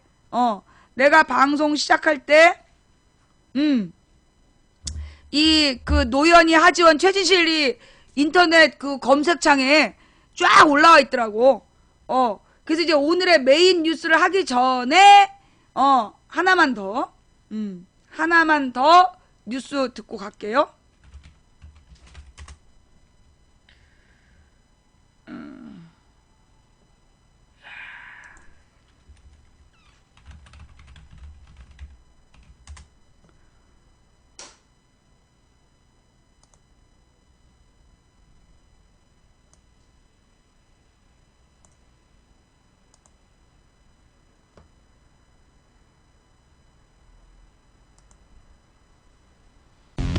김현정의 뉴스쇼 금요일의 코너 오늘자 김현정의 훅뉴스입니다. 기자가 정면으로 파고드는 뉴스의 진실 훅뉴스. 오늘도 권민철 기자 나와 있습니다. 어서 오세요, 권 기자. 네, 안녕하십니까. 오늘 우리가 훅 들어가 볼 뉴스 어떤 건가요? 네, 오늘 훅뉴스 주제는 바로 이겁니다. 아들을 빨리 데려와서 법정에서 검증 절차에 응하든지. 병무청장이 이번 국감에서 공식적으로 인정했어요. 그들이 문제 제기한 것은 다 허위다. 이거 어제 서울고검의 국정검사장 소리 아니에요? 네, 그렇습니다. 박 시장 아들 박주신 씨의 병역 의혹 놓고 여야 간의 공방 뜨거웠다면서요? 네, 신촌 세브란스 병원에서 주신 씨가 공개 신체 검사 받은 지 3년이 지난 지금도 의혹이 사라지지 않고 있습니다. 예. 일부 인터넷 공간에서는 의혹이 기정사실화돼 있기까지 합니다. 그래서 오늘 이 의혹의 실체에 대해서 접근해 보겠습니다. 오늘의 훅뉴스, 박원순 시장 아들의 병역 의혹. 이 의혹 핵심은 뭡니까? 네, 크게 세 가지입니다. 첫째, 세브란스 병원에서 찍은 MRI 사진이 이상하다. 둘째, 공익 판정 당시 제출한 척추 엑스레이 사진도 이상하다. 척추 엑스레이. 네네. 또 세 번째는 공익 판정 당시 제출한 치아 엑스레이 사진도 이상하다. 치아 사진도 이상하다. 고로 주신 씨가 다른 사람 사진으로 공익 판정 받았다. 네, 뭐 이런 그렇죠. 주장인 거죠? 네, 병역 비리라는 거죠. 자, 하나하나 보겠습니다. 우선 MRI 사진 얘기부터 좀 해보죠. 네, 당초 세브란스 병원 검진 이후 의혹은 해소되는 듯 했습니다. 그런데 영상의학 박사인 양승호 씨가 의혹을 촉발시켰습니다. 세브란스 MRI 사진에 황색 지방 골수가 45%로 나타났는데 이 비율이 주신 씨와 같은 20대에서 나타날 확률은 1000만분의 1이라는 겁니다. 불가능하다는 거죠. 그래서 이분이 그간 다른 잘 들어, 방송 잘 들어. 등에서 논의했던 얘기 들어보겠습니다. 예. 저는 그 사진을 처음 보는 순간, 야, 이거는 20대에서는 불가능한 골수 패턴이다. 이건 공식적인 자료입니다. 두 기사체가 완전히 다르다는 것을 입증하고도 남는 그런 사진이 되죠.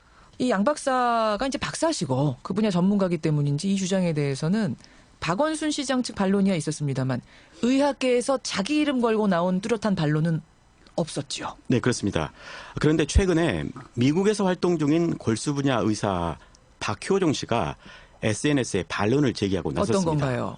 양 씨가 제시한 근거는 그 노인 영상학이라는 영국 책의 한 챕터인데 예. 그런데 막상 이 챕터의 저자에게 박효종 씨가 직접 물어봤다고 합니다. 그랬더니 이렇게 대답했다고 하네요. 예. 45% 지방을 가진 사람이 27세에 있는 확률은 15% 내지 30%는 된다. 이제 이게 그 교과서 저자의 말입니다. 그러니까 이제 이 1000만 명 중에 하나는 그 이제 전혀 이제 얼토당토하는 얘기인데. 뭐라고요? 지금 양승호라는 사람이 주장한 건 27세에 골 지방이 45%일 경우는 1000만분의 1도 안 된다고 주장을 했는데 그 이론을 쓴 교과서를 그 교재를 쓴 그 의사한테 물어보니까 27세에서 45%의 지방이 나타날 확률이 15%에서 30%가 된다. 그러니까 1000만분의 1도 안 된다는 얘기는 뻥이었다라는 얘기죠. 아니 그러니까 1000만분의 1이 아니라 15에서 30%라고 다른 얘기를 했다는 거네요. 네, 100명 중 많으면 30명 정도 된다는 겁니다. 사진 속 주인공이 20대일 가능성이 없다는 양 씨의 주장 근거를 잃은 거죠. 하지만 양 씨는 양 박사는 그야말로 박사고 그 분야 전문가인데 그럼 책을 읽고 잘못 해석하는 그런 실수를 버릴 수가 있습니까? 이해가 안 가는데요. 저도 궁금해서 직접 해명을 들어보려고 했습니다. 예. 그런데 아쉽게도 양 씨가 지난주부터 해외에 나가 있어서 끝내 연락이 닿지 않았습니다. 어허. 다만 전문가들 짐작으로는 문제의 책이 인용한 원 데이터에서 표준 편차가 빠진 것을 양 씨가 미처 발견하지 못했을 수 있다. 이런 말을 하더군요. 예, 그 부분에 대한 양 박사의 반론이 다시 나오면 저희가 이 시간에 소개를 해야 되겠네요. 네. 여하튼 어쨌든 의혹은 뭐 제기가 됐고 그래서 지난 서울시장 선거 전에 세브란스 병원에서 공개 검진하지 않았습니까? 네, 그렇습니다. 근데 거기에서 그럼 뭔가 좀 비밀스러운 게 있었던 건지 검토해 보셨어요? 네, 당시 검진에는 서울시청 출입기자 4명 그리고 다수의 사진 기자들이 참관을 했는데요. 예. 그 가운데 한 기자의 이야기를 들어보겠습니다. 예. 사실은 그때 출입 제한을 형편이 못 됐어요. 마구 치고 들어와가지고 네. 사회 단체 사람도 있고 그랬어요. 그 발디딜 틈이 없었어요. 그 상황을 아시면 예. 의혹 제기한 사람들은 그런 말을 할 수 없죠. 무슨 얘기인지 알겠어요? 당시 박주신이 재검받는 상황에 목격자가 너무 많았단 얘기야. 그러니까 무슨 옆방에서 사진을 찍거나 다른 사람이 몰래 들어가거나 그럴 수가 없었다고.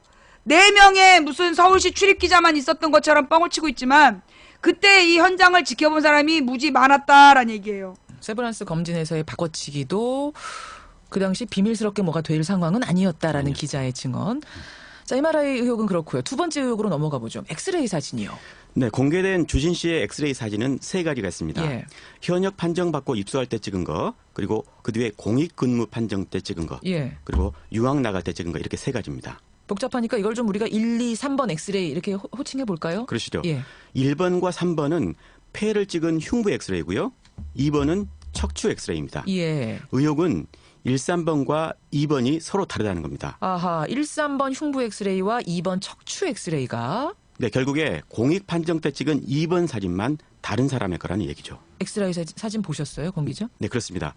겉으로 보기에는 양 박사의 말처럼 2번 엑스레이 사진은 전혀 다릅니다. 그래서 이 의혹을 검증해 보기 위해서 다른 영상의학 박사에게 자문을 구해봤습니다. 예. 이분 서울대 의대 출신인데요. 다만 익명을 전제로 설명을 들었습니다. 이분의 결론은 척추사진과 흉부사진은 다르게 보일 수밖에 없다는 겁니다. 척추사진은 정면을 보고 숨을 내쉰 상태에서 찍은 거고요. 흉부사진은 뒤돌아선 채 숨을 들이킨 상태에서 찍습니다. 그러니까 신체 검사할 때 팔 뒤로 하고 숨 참으세요 이러면서 찍는 게 흉부사진이다 이 말인 거죠. 그렇습니다. 몸의 자세는 물론 몸의 앞뒤 방향이 완전히 다르다는 겁니다.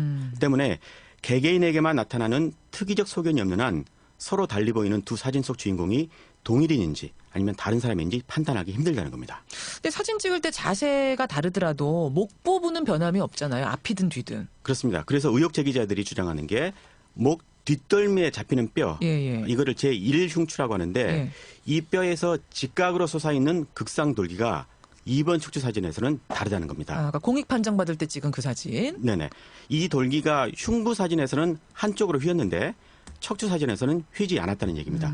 앞서 말씀드린 그 전문가의 얘기는 흉부 사진은 등 뒤에서 X선이 비스듬하게 비추니까 튀어나온 돌기가 입체로 보이는데 척추 사진은 앞에서 직각으로 비추니까 돌기의 끝 평면이 겹쳐서 보이는 차이가 있다는 얘기입니다. 아하. 따라서 척추 사진은 휘어있는 돌기 모양이 잘 안 나타난다는 겁니다.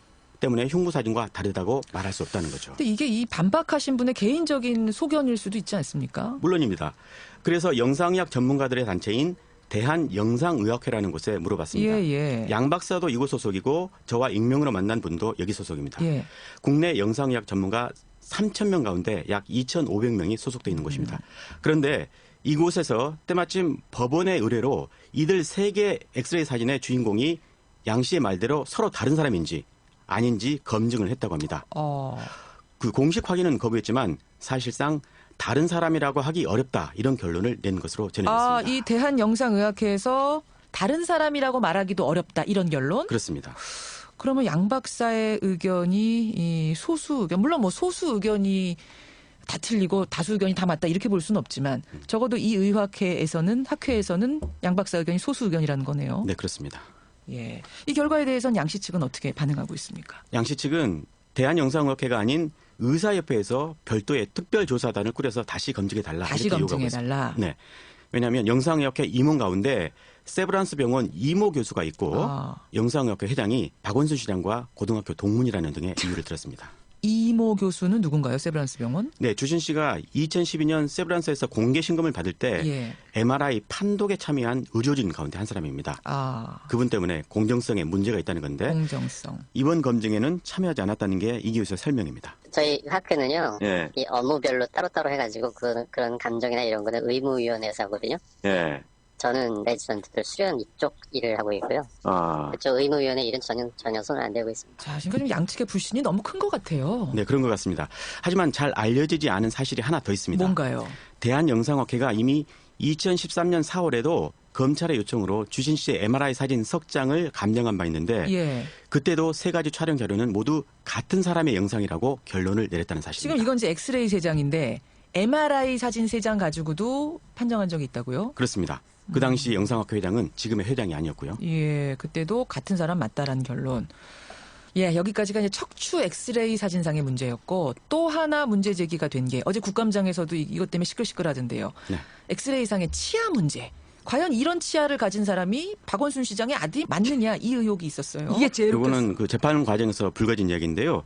주신 씨의 치아 엑스레이 사진에는 14개나 되는 치아가 값싼 아말감으로 치료된 것으로 나와 있습니다. 근데 중산층 가정에서 자란 주신 씨의 치아 치료로는 보기 힘들다는 거죠. 그렇죠. 그래서 주신 씨 치과 치료를 담당한 의사에게 제가 직접 물어봤습니다. 주치의에게요. 네.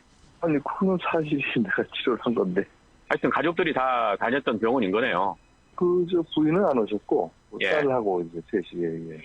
뭐 보통 치과라는 거는 많이 그렇게 하죠. 한 사람이 가면 이제 괜찮으면 잘 가족들 다 오고 뭐.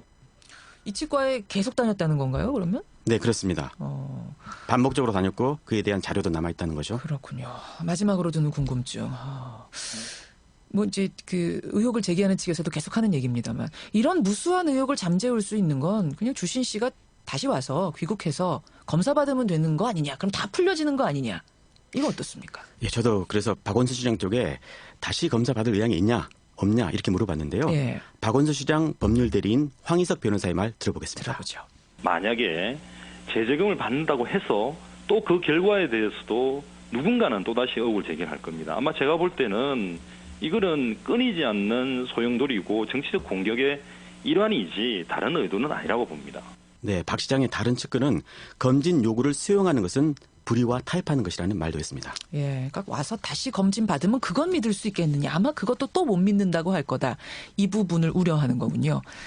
권민철 기자, 참 오랫동안 여러 사람 만나면서 취재했는데 이 문제 앞으로 어떻게 전개될 것 같습니까? 네, 제가 보기에는 그 대한영상의학회가 모든 열쇠를 쥐고 있는 것 같습니다. 그렇지 않아도 영상의학회 내부에서 이 문제를 이대로 방치해둘 경우에 책임을 방기한 학회에 대한 총체적인 불신으로 이어질 수 있다. 이런 자성의 목소리가 나오고 있다고 합니다. 학회 내부에 이 자정 메커니즘이 작동한다면 의혹은 의외로 쉽게 풀 수 있을 겁니다. 권민철의 훅뉴스 여러분은 어떻게 들으셨습니까? 예, 의혹의 실체에 조금 더 가깝게 접근해봤습니다. 권민철 기자 수고하셨습니다. 네, 감사합니다. 무슨 얘기냐 하면 우리나라 영상학회 의사들이 대놓고 지금 말을 못하고 있는 게 문제다라는 지금 자정의 목소리가 지금 나오기 시작했다는 거예요. 말 같지도 않은 얘기를 가지고 지금 앞모습 찍은 엑스레이하고 뒷모습 찍은 엑스레이가 사람이 다르다. 아유, 이 말이 안 되는 거야. 이 영상 전무가 그걸 못 알아보겠어? 그걸 가지고 그냥 들고 지랄들 좌우지간 이 훅뉴스까지 들어봤고요. 자, 그럼 오늘의 메인, 드디어 엑소가 나오는 거야. 인피니트가 나오는 거야. 노현이, 하지원, 최진실, 아까 2시경에 검색어 10위 안에 3 여자가 들어있더라고. 근데 다 봤어. 노현이는, 먼저 최진실. 오늘이 최진실의 기일이래요. 정말 불쌍하죠? 이 남편도 뒤를 따랐고, 동생도 그렇게 됐고, 그래서 정말 이 최진실 씨는 너무나 가슴이 아픈 비운의 여배우. 근데 이 국제적으로 원래, 제임스 딘 봐봐. 원래 그 유명한 배우들이 좀 비운의 배우가 많아. 도리어 늙어 죽는 배우들이 드물어. 이 최진실 씨의 기일을 맞이해서 비운의 가족사가 다시 한번 회자되고 있는데 아이들이 상처받지 않고 크는 그런 세상이 되었으면 좋겠다라는 말씀 드리고 싶었고요. 하지원은 왜 떴냐?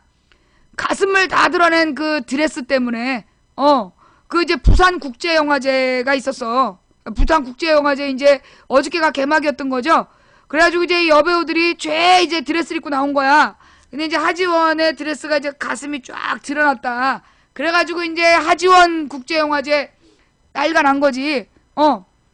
그래서 이제 그게 검색어에 떴고, 제1위가 이제 노현이야. 이 노현이라는 여배우는 원래 그냥 평범한 얼굴이었는데, 자꾸 얼굴을 고치기 시작해갖고, 성형 부작용이 나타나. 그래서 성형 부작용으로 몇 년 동안 활동도 못했어요. 그래서 성형 부작용 이야기를 방송에 나와서 많이 얘기를 했다는 거야. 그래서 이제 이 노현이 그러면 성형 부작용, 이라고 이제 이제 상징이 된 인물인데, 무슨 어떤 프로그램에 나온대. 그 프로그램 홍보하려고 이제 노현이를 띄웠을 수도 있는데, 내가 볼 때는 이게 의도가 좀 있는 것 같더라고. 노현이의 성형설을 가지고 성괴 그러잖아요. 성괴 그러면서 성형한 사람들에 대해서 막 비하하는 그런 이제 문화가 있단 말이야. 근데 사실 성괴라고 욕을 하는데 우리 사회에서 하다못해 무슨 뭐라 그래야 돼. 심부름 센터에 들어가더라도 외모가 이뻐야지만 되는 너무나 지나치게 외모 지상주의인 우리 사회의 문화가 있잖아.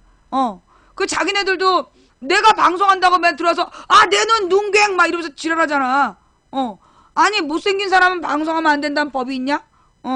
이놈의 이 외모 지상주의가 성형에 의존하게 하는 사회 심리의 근원적인 원인이다 라고 생각하면서 또 이 사람들이 왜 이 성형이 중독이에요.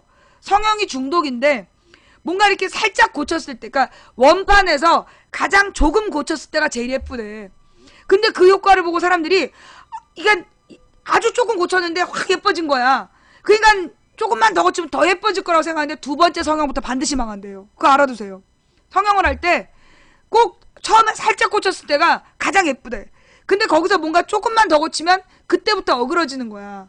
그래서 내가 그랬잖아. 옛날에 보험할 때 우리나라에서 뭐 자기 말로 쌍꺼풀 수술 자기 처음 한 사람이래. 그런 아줌마를 만났는데 참 눈 뜨고 볼 수 없는 얼굴이었어. 돈은 많은 아줌마인데 돈 엄청 쓴 거 얼굴 고치는데 수억 원을 쓴 거야. 근데 이 아줌마가 하는 말이 지금까지 쓴 돈의 10배를 주더라도 맨 처음 얼굴로 돌아가고 싶다고. 근데 어떤 기술로도 맨 처음 얼굴로 돌아갈 수가 없는 거야. 원상복귀가 안 되는 거야. 근데 그 성형은 왜 시작되느냐. 성형은 자기 자신에 대한 열등감, 자기 자신이 좀 부족하다라는 자신감 부족, 그게 성형의 원인이에요. 그러면서 자기의 얼굴을 자꾸 고치려고 그러는 건 자기한테 자신감이 없기 때문이야. 그래서 내가 볼 때 성형은요, 성형 중독은 결국 자존감 부재에서 오는, 나는 정신적인 문제가 있다라고 봐. 자존감 부족이 성형의 원인이야. 왜냐? 여러분 있잖아요. 성형수술을 하지 않아도, 그러니까 사실 평범한 얼굴인데 표정이 어떠냐에 따라서 사람의 얼굴이 훨씬 더 예뻐 보이고 나빠 보이고 그래요. 아무리 성형을 해놔도 그 사람의 표정이 기본적으로, 왜 계속 성형을 하느냐? 아무리 고쳐도 이뻐지지 않아. 왜? 자기에 대한 자신감이 없기 때문에 아무리 성형을 해도 자기 얼굴을 보고 만족하지 못하는 거야. 그래서 아무리 고쳐도 예뻐지지 않는 거예요. 근데 얼굴을 아예 맨 처음에 자기의 얼굴이지만 어떤 자세와 표정을 갖느냐에 따라서 사람의 얼굴이 달라 보이는 거야. 그래서 많은 특히 취업을 앞둔 많은 젊은이들이 그 사람들을 대상으로 성형하라고 막 또 부추겨. 아예 대학교 졸업 대상자들을 대상으로 해서 성형하라고 막 뭐 팀 짜서 하면 싸게 해준다, 할인해준다, 이렇게 개지랄도 한다며. 근데요, 진짜 성형은 하면 잠깐 이쁜 느낌이 들지만 바로 그 다음부터 망가지기 시작해. 성형은 계속 바꿔줘야 돼요. 그 성형한 사람들한테 물어봐봐. 코 수술하고 눈 수술하면 그걸로 끝난 것 같지? 계속 수술해줘야 돼.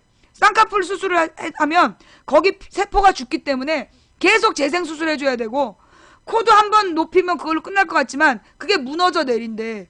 그래서 계속 코에다 뭘 집어넣어주는 수술을 추가로 계속 AS를 해줘야 되는 거야. 그러다가 나중에 이 피부가 상하기 시작하고, 성형하면서 넣었던 여러 가지 마취제 때문에 상하기 시작하고, 그래서 점점 하면 할수록 나빠지는 거야. 화장도 그래요. 요즘에 우리나라 남자들이 다들 화장을 해. 근데 화장에서 제일 중요한 건 뭐냐? 피부를 뽀얗게 하는 그 화장 있잖아. 그거 진짜 위험한 거예요. 피부를 뽀얗게 하는 그 무슨 파운데이션이나 뭐 트윈케이크나 이런 걸 바른 다음에는 반드시 3중 세안해줘야 돼. 크림이나 오일로 녹여내고, 그 다음에 클렌징 비누로 씻어주고, 또 일반 비누로 또 한 번 씻어주고, 그래서 그거 3중 세안해야 돼. 안 그러면 그 노폐물이 남아가지고요, 피부를 상하게 하는 거예요. 그래서 10대 때 화장한 애들 30대 때 만나봐. 40대로 보여. 10대부터 화장한 애들 30대에 만나면요, 정말 아줌마로 보이는 이유가 그것 때문이야. 그 피부를 뽀얗게 보이는 그 색소가 가지고 있는 독성분, 그게 중금속이에요. 중금속 때문에 그 피부가 뽀얘 보이는 거야. 중금속 성분이 있어야 피부에 밀착이 된대. 그래서 그 피부에 밀착시켜가지고 뽀얗게 보이는 그런 화장품들을 바르는데, 그거 나중에 피부가 진짜 상해요. 그리고 계속 덧발라야 돼. 덧바르면 덧바를수록 피부는 상하는 거야. 그러니까 그런 짓 하지 말라고. 솔직히 나는요, 여름철에 화장 잘 안 해요. 그리고 나는 그 색깔 화장은 전혀 안 해. 그리고 비비크림 내가 몇 번 발라봤는데, 비비크림을 바르고 나면 피부가 확실히 나빠져. 이거 씻는다고 될 문제가 아니야. 그리고 나는 솔직히 선크림도 안 발라요. 우리나라 여자들이 선크림을 꼭 발라. 다른 건 안 발라도 선크림을 발라야 된다. 선크림이 죽음의 원인이 된다. 피부암에 걸린다. 막 이런 얘기를 하잖아. 그거 우리나라 사람들은 웬만해서 피부암 안 걸려요. 정말 왜 우리나라 사람들 중에 지나치게 피부가 하얀 사람이라든가, 그런 사람들이 걸리는 거지, 일반적인 우리는 황인종으로 태어났기 때문에 그 선크림을 지나치게 바르고 온몸을 감싸고 다니잖아. 그래서 골다공증 걸리는 거야. 나 이번 여름 내내 선크림도 아무것도 안 발랐어. 내 얼굴이 이번 여름 내내 스킨도 로션도 선크림도 안 발랐어요. 그리고 지났어. 그래도 얼굴이 그렇게 심하게 타지 않더라고. 그게 우리가 선크림을 막 의무적으로 발라야 될 것처럼, 예, 그렇게 막 만드는 거, 나 그거 화장품 장사들의 상술이라고 봐. 예. 네. 자, 그래서 이 성형 이 노연이 얘기를 하는데, 내가 볼 때는 이게 뭐 성괴 이러면서 성형한 여자들에 대한 비난을 하기 위한 팀이 붙어서 그 뉴스를 띄웠던 게 아닐까? 근데 내가 볼 때는 좀 심각한 게, 남자들도 이제는 막 성형을, 특히 광희 뭐 이런 애들이 나와갖고 막 성형해갖고 예뻐졌다라고 얘기를 하잖아. 근데 그 사람에게는 관상이라는 게 있어요. 관상이라는 게 있는데 이건 타고난 상이야. 근데 이 관상을 성형으로 속이려고 해도 속아지지 않는 거야. 그리고 자꾸만 이 성형을 해서 예뻐졌다. 그리고 막 성형 이러는데 그거 전부 다 뭐예요? 상술이야. 내가 볼 때 성형을 해서 예뻐진 경우는 극히 드물어. 황신혜 안 했어. 한고은 아니야 누구지? 한가인 안 했어. 근데 고소영 안 했어. 김태희 안 했어. 그런 진짜 뭐 한 애들하고 안 애들의 차이가 뭐냐면요. 예. 그 박신혜도 박신혜 모르겠다. 20년 뒤에 알 수 있어. 20년 뒤에 얼굴이 똑같으면 그건 안 한 거야. 김희선도 안 한 얼굴이지. 원래 10년 전에 얼굴이 지금도 그대로다. 그건 안 한 거야. 근데 10년 전에 그 배우가 10년 만에 봤는데 달라졌다. 그건 한 거야. 이영애도 안 한 얼굴이죠. 예. 하여간 그래서 성형을 안 한 얼굴이 오래가는 얼굴이다. 하면 계속 손대야 되고 나중에 못 알아봐. 어느 날 어떤 사람이 아는 척을 해. 누구세요? 그랬더니만 누구래. 근데 너 어떻게 이렇게 됐냐 했더니 수술했다고. 전혀 남이 되어 있더라고요. 예. 굉장히 당황스러워. 그 사람이 자신의 자신의 얼굴에 만족할 수 있을 때 내가 볼 때 인생을 성공해요. 자신의 얼굴에 만족하고 그걸 고치지 않으면서도 나는 이 얼굴로도 충분히 만족해. 그런 사람은 진짜 못생긴 사람이 그런 생각하잖아. 그 사람은 초긍정이야. 우리가 볼 때 객관적으로 못생긴 사람이 난 내 얼굴에 만족해. 그 사람 초긍정이야. 그 초긍정심이 모든 어려움, 인생에 닥치는 모든 어려움을 극복하게 하는 거야. 극복하는 에너지. 그 성형은 별로 좋은 게 아니야. 그런데 그렇다 해서 성형한 사람들 쫓아다니면서 욕하지 마. 근데 거기 가서 악플 달고 욕하는 사람들 보면 지도 했거나 지도 하고 싶은 사람들이야. 지도 하고 싶은 사람들이 성계 그러면서 욕하면서 다녀. 원래 얼굴 안 고친 나 같은 사람은 성형한 사람들 쫓아가면서 욕하고 그러진 않아. 안 됐다 그렇게 생각하지.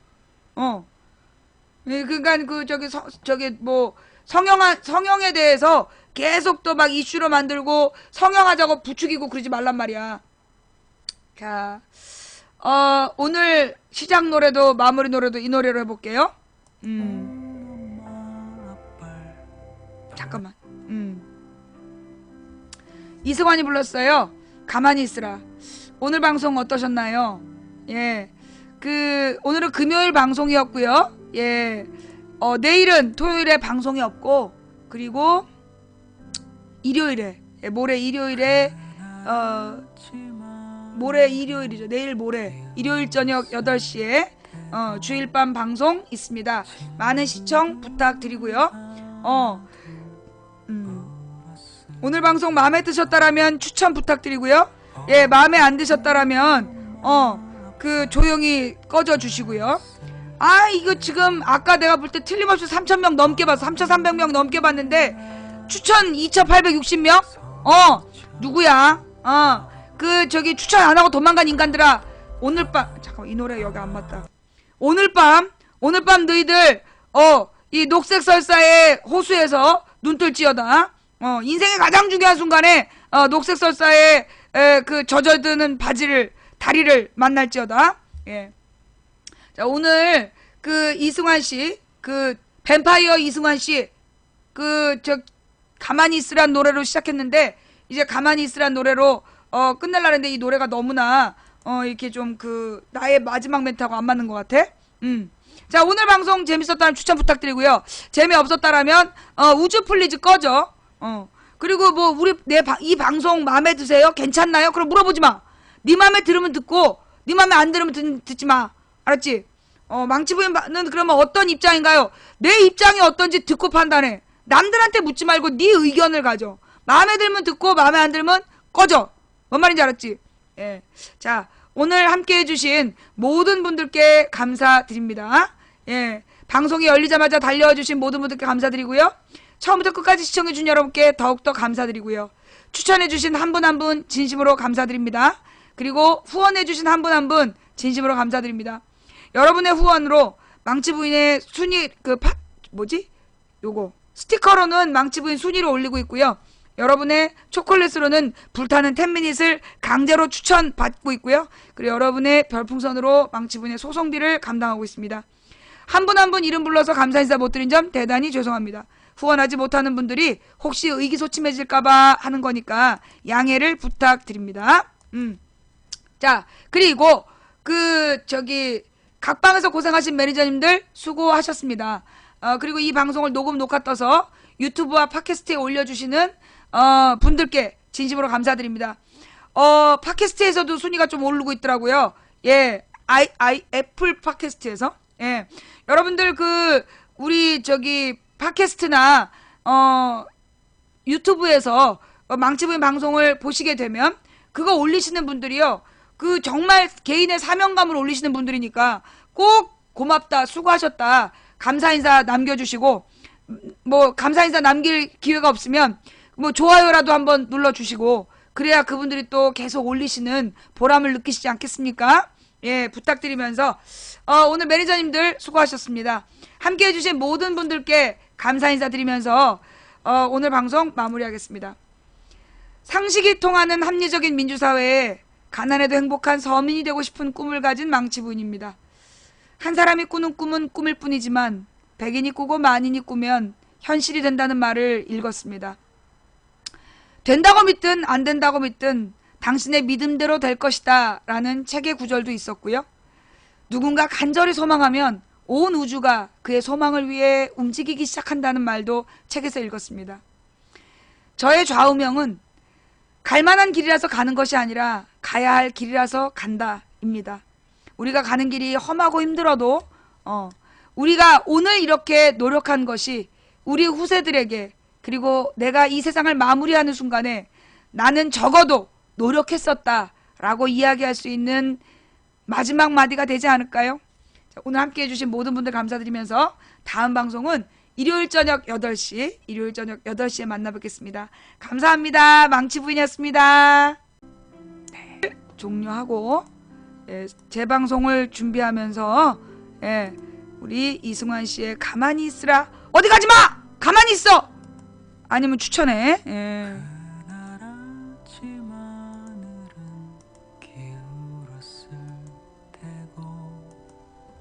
진